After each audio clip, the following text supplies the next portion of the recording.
All right, Alexander, let's talk about the situation in France. One prime minister is gone, resigned, fired, and the new prime minister has been brought in. Macron is shaking things up.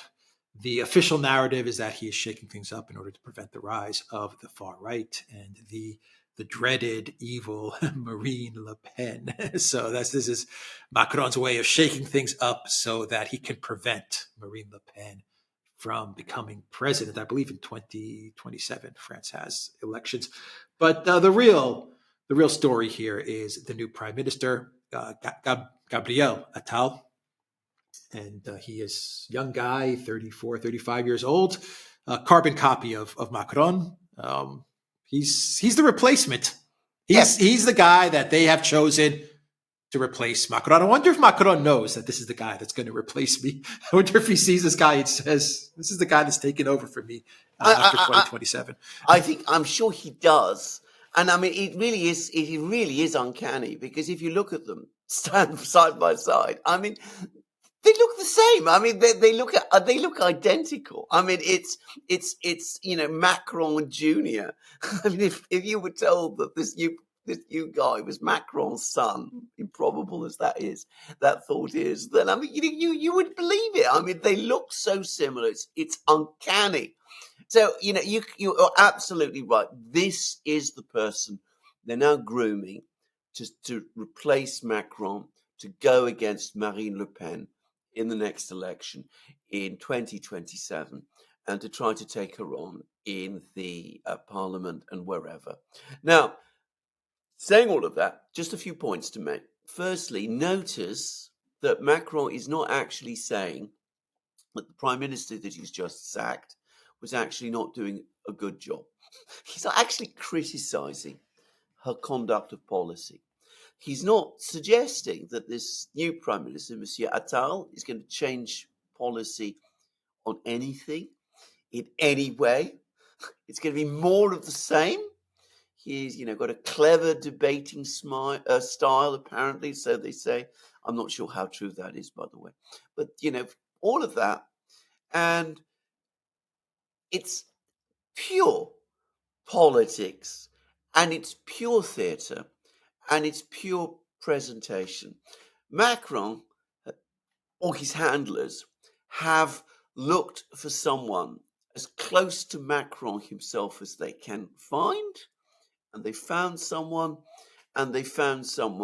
who they're setting up to be France's Justin Trudeau, because that is the kind of person they've got. Yeah. So, I mean, does this work? Does this work, or is the trajectory, the momentum behind Macron's collapse too great, while the momentum behind Le Pen's rise too great for even an Attal, a Gabriel Attal, to turn the tide? I mean, is this going to work? 3 years ago, I would have said that it would work. I mean, I would have said that there is always such a big anti-Le Pen vote in France, that there is such a strong metropolitan Paris-based sentiment in favor of this sort of thing. The French state itself is so strong that ultimately all of these factors would prevail, and Attal would, in fact, eventually succeed to the presidency. I have to say, I think France has changed, and I think it's changed in ways that make this much more difficult. I think a lot of people in France, and this has been a gathering thing, going all the way back to the Yellow Vest protests, I think a lot of people are very angry, very disaffected. Macron himself did not win, a massive electoral victory when he was re-elected president, and his party lost its majority in the parliament. There's more and more signs that the people of France are turning strongly against this metropolitan neoliberal style of politics that is being imposed on them from Paris. Jacques Attal comes across as so much a part of that politics that I would have thought that in the French regions, in the industrial regions, amongst workers, this person, far from winning them over, is going to strengthen their determination to see change. I mean, that is my sense about France. As I said, it's been a slow, growing groundswell of hostility to Paris. And, when I say Paris, I mean, the elite there. And I think that is probably going to intensify.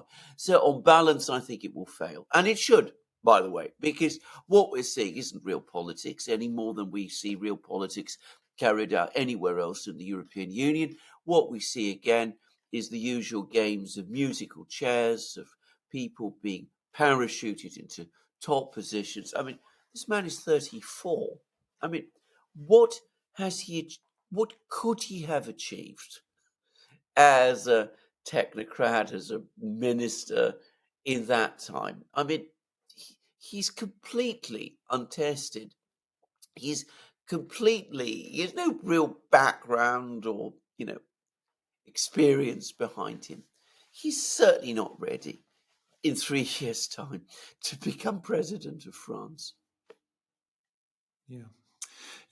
Just to wrap up the video, the interesting part about all of this is that the globalists, they just keep on rehashing the same playbook over and over again. I mean, France specifically, this is how Macron came to power.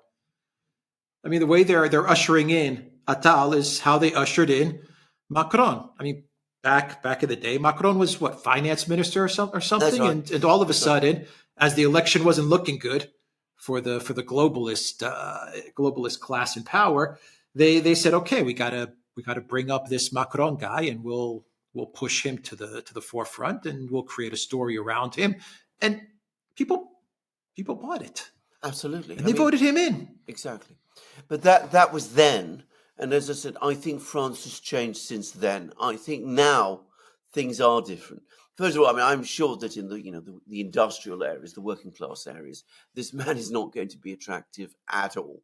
I mean, they're going to look at him, and I think they're going to say, this isn't someone who represents us. This isn't someone we want to see as president of France. I'm sure that is right. I think also, the farming regions, the rural regions, it will be the same.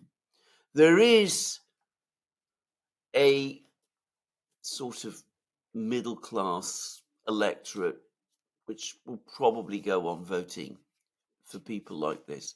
I think even they are under a lot of economic pressure now. And I think they're already becoming disaffected. They've had years of Macron and Macronism coming on top of Hollande, who was essentially, a version of Macron, perhaps less charismatic, but I think they will look at this, that they remember the way Macron was brought in. I think they're not going to fall for it this time. And Le Pen herself, I think, has gained more experience, more traction amongst wider sections of French society. I think she's better able to absorb this kind of thing than she was back then. But, don't underestimate them. You're absolutely right in saying that they've exhausted the copybook. They have no more imagination. They can't come up with new things. So, they're doing the same thing all over again. But there were other things that they've done before, which they haven't yet done, and which they're likely to do, like starting court cases. They have already got prosecution against Le Pen underway. They will probably try and intensify that, bring more court cases against her. They will probably, try and foment splits within her party. They will set up alternative candidates who will supposedly be further to the right than Le Pen herself is, to try to draw support away from her. They will do all of these things. They've done them before. They will do them again. But as you said, I think that the effectiveness of all of these tricks is starting to fade because more and more people are getting wise to them. And people are becoming more All and more fed up. All right, we'll leave it there. The Duran.locals.com. We are on Rumble, ODYSEE, BitChute, Rockfin, and Twitter X. And go to the Duran shop, 15% off on all t-shirts. Take care.